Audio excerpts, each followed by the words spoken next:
ऐसे बहुत केसेस हैं जो सिर्फ सीएपीएफ की तैयारी कर रहे हैं और one of the best ranks लेके आए हैं, one of the top first preference मिली उन्हें। और ऐसे भी केसेस हैं जिन्होंने सिविल सर्विसेज के इंटरव्यू तक भी गए हैं but still they were not able to make in the list. एक एग्जाम का रिक्वायरमेंट होती है, डिमांड है एग्जाम की। अगर वो सेम ही होता तो वो सेम ही करवा लेते, फिर उनको अलग करवाने की जरूरत ही क्यों थी। EYQ was of utmost important any exam, लोगों को पता ही नहीं होता।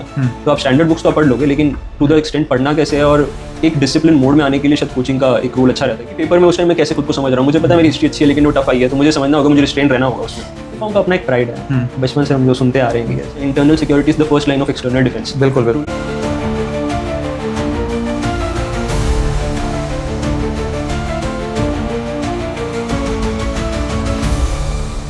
जय हिंद everyone, welcome back to AVKS academy. मैं नवीन शोगन एक बार फिर से स्वागत करता हूं एवीकेएस के इस प्लेटफॉर्म पे। आज हमारे साथ हैं rank 91 Mokshit. He secured as I told you all India rank 91 and he is the part of CAP Pehchan initiative. ये अभी UPSC CAP for assistant commandant 2024 examination में सिलेक्ट हुए हैं।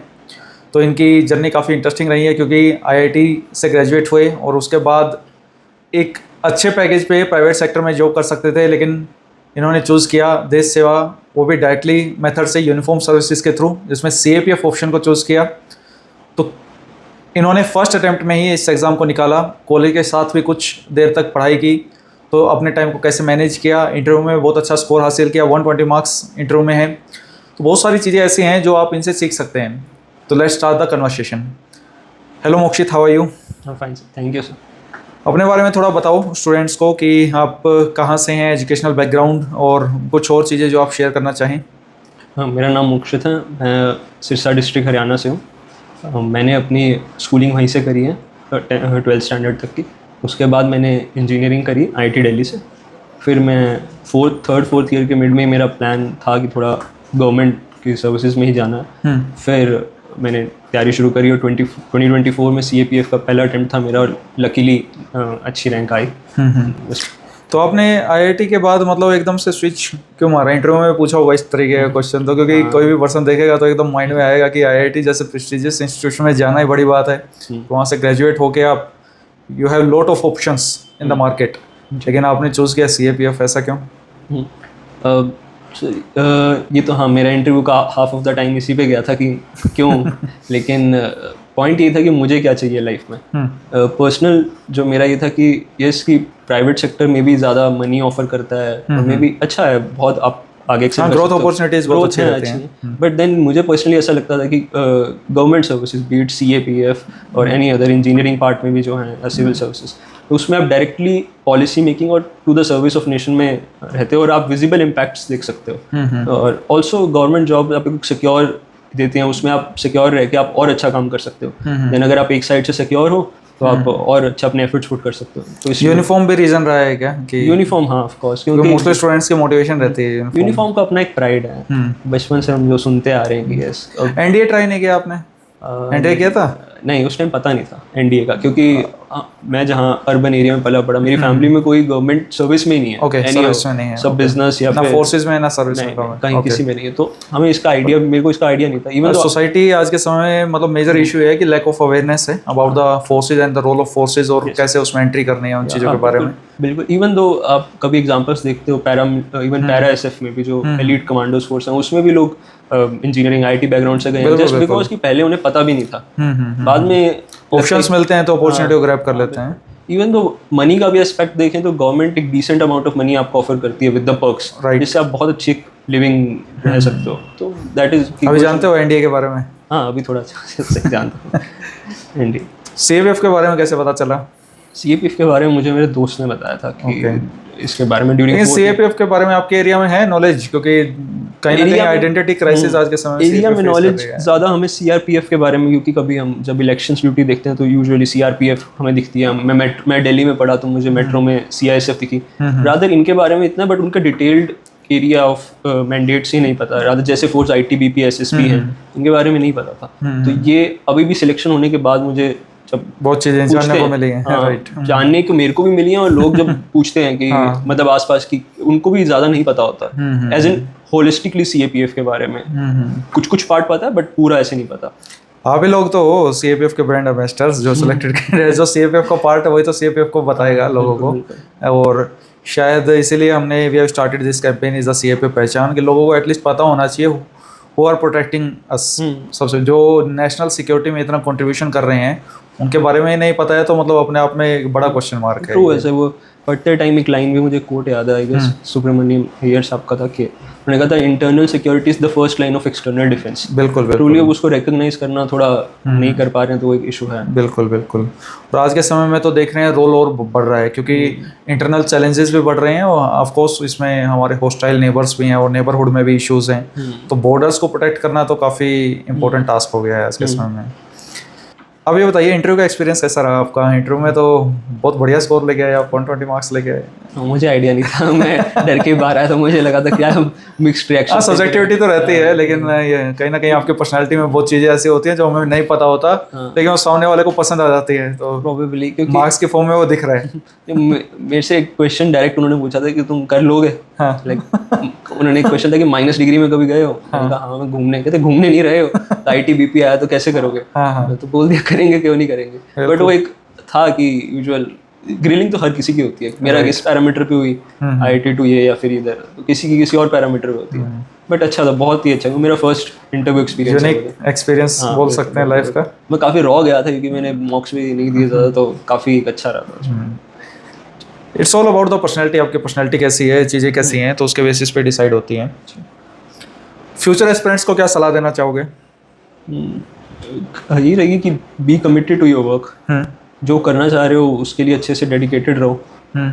होगा तो वेल एंड गुड, तो आप डायरेक्ट सर्विस में होगे, नहीं होगा तो भी इट्स नॉट एन इशू, क्योंकि आप कहीं ना कहीं आपके अंदर एक इंस्टिल एक सेंस ऑफ सर्विंग आ ही जाएगी, तो आप अच्छी तरह की आप चीज़ों को जान जाओगे पढ़ाई के दौरान। कितने घंटे की पढ़ाई रिक्वायरमेंट है आपके according? Depending upon your condition, आपका minimum I guess 5 to 6 hours तो मिनिमम वैसे ही चाहिए कि आपको बेसिक कोर्स कवर करने के लिए। बाकी आपको एग्जाम रिक्वायरमेंट जितनी भी हो, किसी का कोई वीक पार्ट है तो उसके लिए ज़्यादा वर्क करें। अब एग्जाम का पैटर्न काफ़ी चेंज हो रहा है, आपने ऑब्जर्व किया होगा, क्योंकि 2024 में भी थोड़ा पैटर्न चेंज था और 25 में भी काफ़ी चेंज था। तो ऐसे में तैयारी को लेके क्या अप्रोच होनी चाहिए स्टूडेंट की? अगर आप एक स्टूडेंट होते तो क्या रखते हैं पैरामीटर्स को माइंड में, किन पैरामीटर्स को ध्यान में रखे चलते हैं? फर्स्ट ये होता है कि स्टैंडर्ड चीज़ें कवर होनी चाहिए, कि जो सब कर रहे हैं वो तो करना ही है, कि मैं वो गलत नहीं कर सकता जो एक एवरेज पे मेरे को लागू रहेगा। राइट। सेकंड, कट ऑफ के ऊपर जो जितना आपको मार्जिन क्रिएट करना है वो आपको अपना आइडेंटिफाई करना पड़ेगा, स्ट्रॉन्ग एरिया कौन सा है, और उस पर उसको विदहोल्ड करके रखना पड़ेगा। देन अदर, आपका स्ट्रॉन्ग एरिया क्या था? मेरा मोस्टली मैथ्स, रीजनिंग और इकोनॉमिक्स, थोड़ा ये जो समझ आता था मेरे को। हिस्ट्री मेरे को बाद में अच्छी लगने लगी थी, लेकिन हिस्ट्री आई टफ थी, तो मैं पॉइंट ये भी कि पेपर में उस टाइम मैं कैसे खुद को समझ रहा हूँ, मुझे पता है मेरी हिस्ट्री अच्छी है लेकिन वो टफ आई है, तो मुझे समझना होगा, मुझे रिस्ट्रेन रहना होगा उसमें, कि मैं एज एन इमोशनल होकर ये नहीं कि मैं करके ही आऊँगा। तो एक पेपर मैनेजमेंट का थोड़ा हो जाता है बस। मुझे ऐसा लगता है इसमें कि आपके इसमें इंटरेस्ट हो या ना हो, जो चीज़ आपको पास कराएगी बस उस पर अपने आप को झोंक दो। जी, जो स्टूडेंट सब्जेक्ट है इंटरेस्ट अपने आप आ जाएगा तो पास हो जाओगे उससे। बिल्कुल। वो बाद में पोस्ट एज इन से पोस्ट, क्योंकि आप यहाँ पे PhD के लिए नहीं पढ़ रहे हो ना, आप एग्जाम क्रैक करने के लिए पढ़ रहे हो। आपको इंटरेस्ट नहीं है, आपको तभी इकोनॉमी पढ़नी पड़ेगी, अदरवाइज एग्जाम नहीं निकलेगा, आप जो चाहते हो वो चीज़ मिलेगी नहीं। कभी कभी ऐसा होता है कि जो चीज़ हमें पसंद नहीं होती लेकिन उसके ईजी क्वेश्चन आते हैं, अगर हम उसको बिल्कुल छोड़ देंगे तो हम बिल्कुल पीछे हो जाएंगे। फॉर एग्जाम्पल मेरे लिए मोस्टली स्टूडेंट्स ये गलती करते हैं, स्पेशली CDS एस्पिरेंट्स ये गलती करते हैं कि कुछ सब्जेक्ट छोड़ के ही चले जाते हैं। नहीं छोड़ना कुछ, जैसे फॉर एग्जांपल किसी को हिस्ट्री नहीं पसंद, एंशिएंट मेडिवल, बट उसके अगर इजी क्वेश्चंस आए राइट, तो आप एकदम पीछे हो गए। अगर आप उसको 2 रीडिंग भी कर ले तो शायद उसको हाफ टैकल कर लेते हैं। बिल्कुल। तो वो एक नंबर पे इतनी फाइट होती है। हाँ, मेरा अभी जहाँ तक मैं देख रहा था 91 रैंक और प्रॉब्लली 60 रैंक में सिर्फ 4 नंबर का फर्क है। वो एक नंबर पे आपको पूरी आपकी सर्विस सब बदल जाएगा। हो सकता है 4 नंबर के बाद आप लिस्ट के बाहर हो जाओ। बिल्कुल बिल्कुल बिल्कुल। अच्छा, पूरे रोल में कोचिंग को किस तरीके से देखते हो? कोचिंग मतलब स्टूडेंट को करनी चाहिए नहीं करनी चाहिए? Your experience. Coaching as an holistically मैं तो एसोसिएटेड रहा हूँ कोचिंग से, be it in form of test series और may be lectures, but as in आपको पहले खुद को जज करना चाहिए। अगर आपको लग रहा है आप सेल्फ कर सकते हो तो कुछ लोग करते हैं, बट मोस्टली लोगों को पता ही नहीं होता है। तो आप स्टैंडर्ड बुक्स तो आप पढ़ लोगे, लेकिन टू द एक्सटेंट पढ़ना कैसे है और एक डिसिप्लिन मोड में आने के लिए शायद कोचिंग का एक रोल अच्छा रहता है। क्योंकि अगर आपका टारगेट है 1 साल में एग्जाम निकालना है तो आप कोचिंग पे जाओ, आप रिलाई करो, जैसा वो करा रहे हैं कर लो, तो 1 साल में आप कवर कर लोगे। बट खुद से थोड़ा सा एक इशू होता है। बाकी कोचिंग्स का एक सोशल मीडिया रोल भी काफ़ी अच्छा रहता है, apart from the content they are offering. की फॉर एग्जांपल फोर्सेज आपका है ना, कि नो योर फोर्सेज, शायद मैंने आपका सुना था पहले, तो उसमें फोर्सेज के बारे में आप जान सकते हो। आप और भी इश्यूज होते हैं बहुत छोटे छोटे, फॉर्म फिलिंग्स, क्योंकि आजकल यूपीएससी का एक फॉर्म फिल करना भी डिफिकल्ट टास्क है, वो अपने आप में चैलेंजिंग टास्क मीम्स चलते हैं कि there are now 4 stages apart from the 3 there are first one to fill the form. तो एक फॉर्म फिलिंग भी एक वो है। तो ये बहुत एक छोटे छोटे रोल्स हैं ज़रूरी, क्योंकि एक होलिस्टिकली एक इंस्टीट्यूशन को बिल्ड करने के लिए आपको गाइडेंस चाहिए। पहले के ज़माने में कहते थे, मेरे पापा कहते थे कि बहुत इजी था करना अगर आपको पता हो तो, लेकिन पता ही नहीं होता था लोगों को। अब पता चला है तो कंपटीशन भी उस हिसाब से बढ़ गया, बट तो कोचिंग का एक रोल तो रहेगा ही रहेगा। कोचिंग चूज करते वक्त क्या पैरामीटर्स होने चाहिए स्टूडेंट के माइंड में? प्रोबेबली कि उसका मैंडेट फिल हो रहा है नहीं हो रहा है, कि जो उसको नीड है। फर्स्ट ऑफ ऑल कि अगर एक नया बच्चा आता है तो शायद उसको पता ही नहीं होता कि कहाँ जाना है। वही मैं जानना चाह रहा हूँ कि उसको नहीं आइडिया कि XYZ कौन सी कोचिंग अच्छी है उसके लिए। बट आई बिलीव कि ऑलमोस्ट ऑल जो भी कोचिंग है आपको एक डिसेंट चीज़ ऑफर कर रही है, बट उसके बाद आपको ये देखना चाहिए कि इंटरफेस कैसा है, how easily can you interact, क्योंकि लेक्चर्स तो आपको यूट्यूब पे भी मिल जाएंगे, फिर उसमें कोचिंग का रोल कहाँ हुआ। देन इट इज की डाउट सॉल्विंग वो कितना है, आपके साथ बैठे हैं, या फिर is in student teacher interaction कितना अच्छा है। तो वो चीज़ें कंसिडरेशन जरूर करनी चाहिए, क्योंकि एक एनी प्रिपरेशन इन लाइफ वो टीचर्स का रोल काफी इंपॉर्टेंट है आज के क्योंकि मैंने जब जेई की भी प्रेप करी थी तो एक self doubt through out the preparation चलता है। बिल्कुल बिल्कुल। तो उसमें आपको जो लोग एक तो होते हैं या तो जो निकल चुके हैं सिलेक्टेड कैंडिडेट्स, अब उनका तक आपका एक्सपोजर कितना है वो नहीं होता, लेकिन जिन्होंने उनको बनाया है या फिर जो उनके साथ एवरी ईयर निकाल रहे हैं, तो उन्होंने बहुत बच्चों की देखी है, तो उन्हें आइडिया रहता है कि इस एरिया में बच्चा फंस सकता है। तो ऐसे तो एज एन एक जनरल कोचिंग में अच्छा रहता है, बट कुछ लोग होते हैं बिना उसके भी कर लेते हैं, बट वो बहुत एक कम नंबर होता है इस मामले में, but as an it's a good. अब कहीं ना कहीं जैसे मान लो कि हम ये बोलते हैं कि मैंने कोचिंग नहीं की और एग्जाम निकाल लिया, तो एसोसिएटेड तो वो रहता है, बस वो नहीं करी इन द सेंस कि ऑफिशियली उसको सब्सक्राइब नहीं करा। रादर जब मैंने भी जिनसे सुना है कि नहीं किया, then they are watching lectures on any other platform, be it YouTube, Telegram वगैरह, इधर उधर से मिल गए लेक्चर, जुगाड़ कर लिया। जुगाड़ करना ही पड़ता आप मतलब ठीक है वो अलग बात है, बट स्टिल वो फिर स्टिल उसके लिए आपको सेल्फ डिसिप्लिन चाहिए बहुत ज्यादा कि आप कर पाओ। लोग ये सोचते हैं बस किताब खोल के बैठ जाना है सेल्फ स्टडी, ऐसा नहीं होता है। चलिए, टेस्ट सीरीज के रोल को और पीवाईक्यू को रोल को कैसे देखते हो? PYQ was of utmost important any exam. Starting से मैंने जितने भी एग्जाम देखे उसमें कोई भी आपको टीचर कहेगा पीवाईक्यूज तो एज अ क्या कहते हैं गाइड है स्टेप बाय स्टेप, क्योंकि अगर आपको किस सब्जेक्ट में किस रीच तक जाना है वो आप पीवाईक्यू भी बता सकते हैं आपको। फॉर एग्जाम्पल पॉलिटी में आपको पार्लियामेंट चैप्टर पढ़ना है तो पीवाईक्यू बताएंगे किस एग्जाम का कितना रोल है।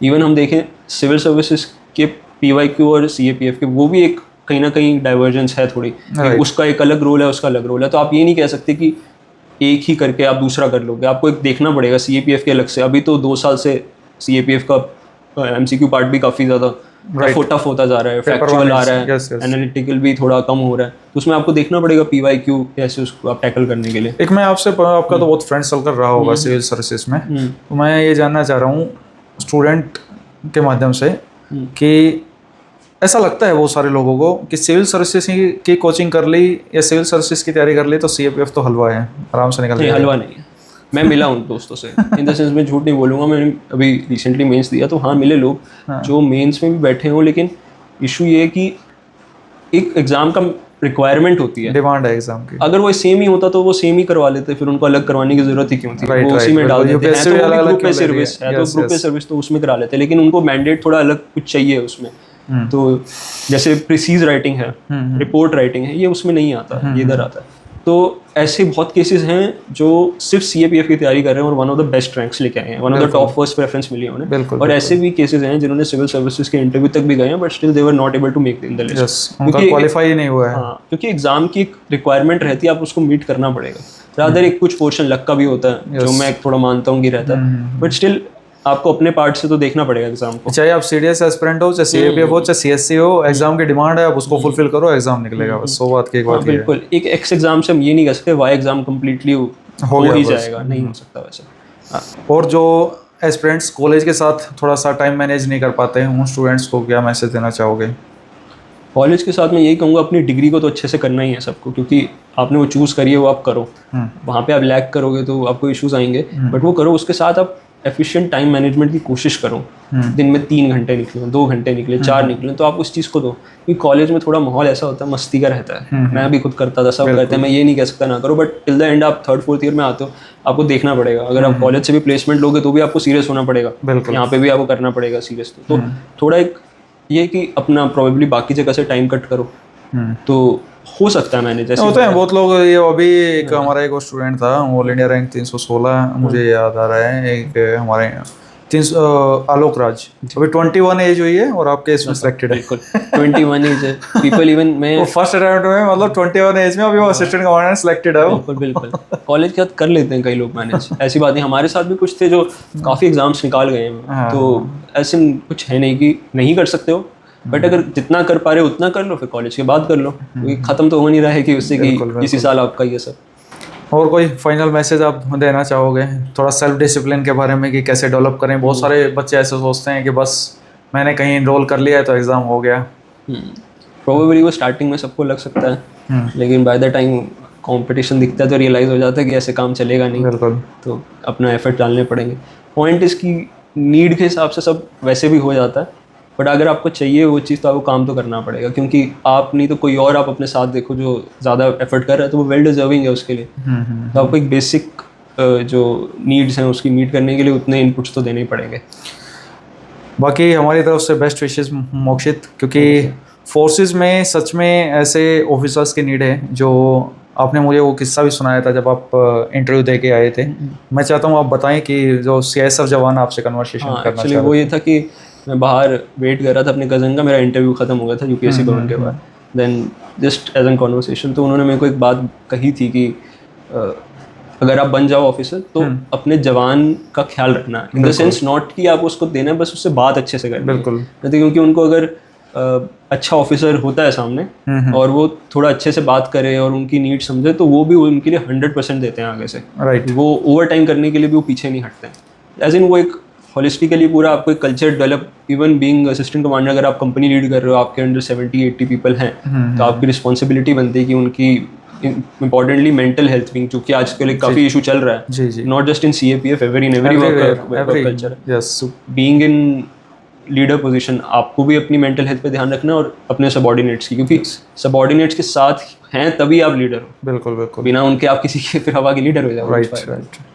यही हम भी बेस्ट विशेस करेंगे आपके लिए कि अभी ऐसे ही ऑफिसर बने जैसे सच में वो जवान चाहता था।